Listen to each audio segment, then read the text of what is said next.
dear students, welcome to YouTube channel. நம்ம TN medical selection கமிட்டிக்கான paramedical round 1 கவுன்சிலிங்காக wait பண்ணிட்டு இருக்கோம். இப்போ MBBS BDSக்கான கவுன்சிலிங் அப்படிங்கிறது போயிட்டு இருக்குது. கூடிய சீக்கிரமே நம்ம பாராமெடிக்கல் கவுன்சிலிங்கான சாய்ஸ் ஃபில்லிங் டேட் அப்டேட் அப்படிங்கறது மெடிக்கல் செலக்ஷன் கமிட்டி கொடுத்துருவாங்க. எப்படியும் செப்டம்பர் ஃபர்ஸ்ட் வீக்குக்குள்ள அதுக்கான அப்டேட் அப்படிங்கிறது வந்துடும்.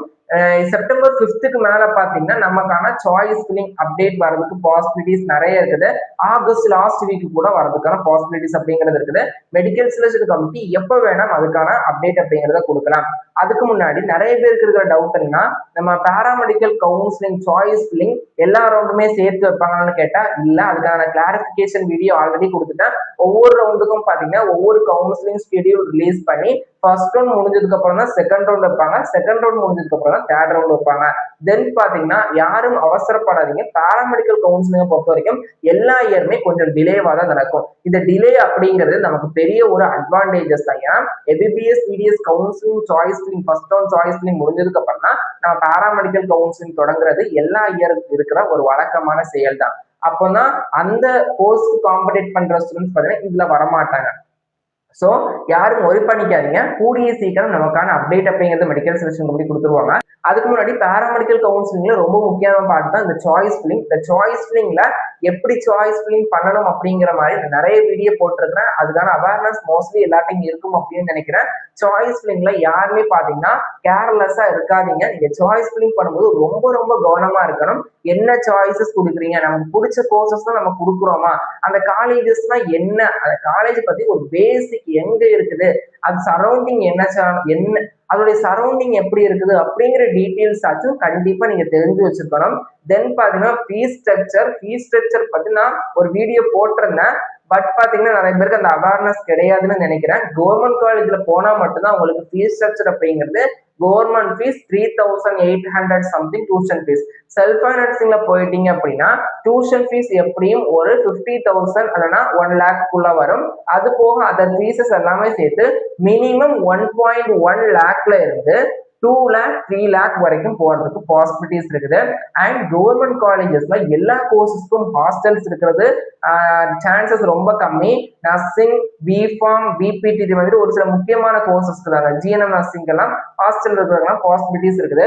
மற்ற கோர்ஸ் படிக்கிறவங்க இங்க பிஜி வெளியே தான் ஹாஸ்டல் ரூம் எடுத்து தங்குற மாதிரி இருக்கும். இல்ல வீடு பக்கத்துலனா டெய்லி போயிட்டு வர மாதிரி இருக்கும். அண்ட் இந்த நர்சிங் கோர்சஸ்க்கு பாத்தீங்கன்னா மோஸ்ட் ஆஃப் த கவர்மெண்ட் காலேஜஸ்ல கம்பல்சரி நீங்க ஹாஸ்டல்ல தான் ஸ்டே பண்ற மாதிரி இருக்கும். அதையுமே பாத்துக்கோங்க. GNM நர்சிங்குமே பாத்தீங்கன்னா கம்பல்சரி ஹாஸ்டல் மாதிரி தான் இருக்கும். 90% செல்ஃப் ஃபைனான்சிங் பிரைவேட் காலேஜஸ்லயுமே ஹாஸ்டல் கம்பல்சரியா இருக்குது. ஒரு சில பிரைவேட் காலேஜஸ்ல ஹாஸ்டல் மேண்டிட்டரி கிடையாது. நீங்க டே ஸ்காலராகவும் போயிட்டு வரலாம் இந்த நர்சிங் கோர்சஸ்க்கு.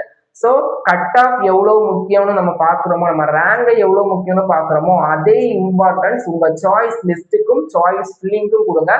சாய்ஸ் லிஸ்ட் இப்பவே ரெடி பண்ணி வச்சுக்கோங்க. இன்னும் அப்டேட் வரல, நான் எதுக்கு சாய்ஸ் லிஸ்ட் ரெடி பண்ணணும் அப்படியெல்லாம் நினைச்சுக்காதீங்க. ஃபைனல் டைம்ல நமக்கு எதுவும் அனலைஸ் பண்றதுக்கு டைம் கிடைக்காது.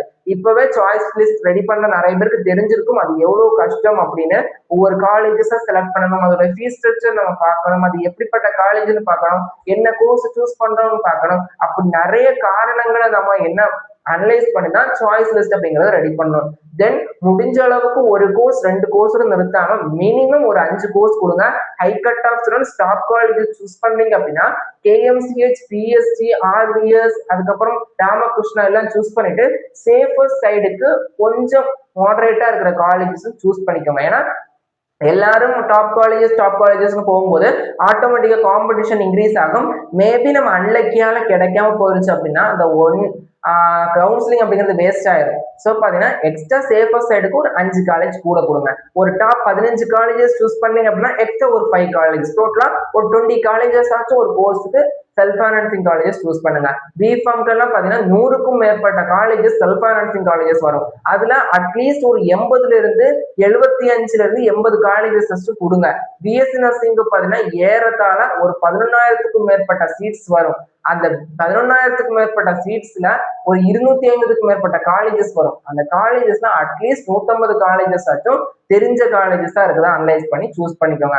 அதே மாதிரி கவர்மெண்ட் காலேஜஸா இருந்தா எக்ஸ்ட்ரா கோர்சஸ் சூஸ் பண்ணுங்க. Government high cut off students எதுல கேர் எடுக்காம விடுறாங்கன்னா சாய்ஸ் ஃபில்லிங்ல தான்.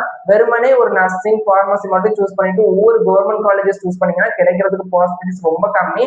மதுரை மெடிக்கல் காலேஜ் சூஸ் பண்ணீங்கன்னா மெட்ராஸ் சூஸ் பண்ணுங்க, கடலூர் சூஸ் பண்ணுங்க, தேனி சூஸ் பண்ணுங்க, கன்னியாகுமரி சூஸ் பண்ணுங்க. நிறைய கவர்மெண்ட் காலேஜஸ் சூஸ் பண்ணுங்க.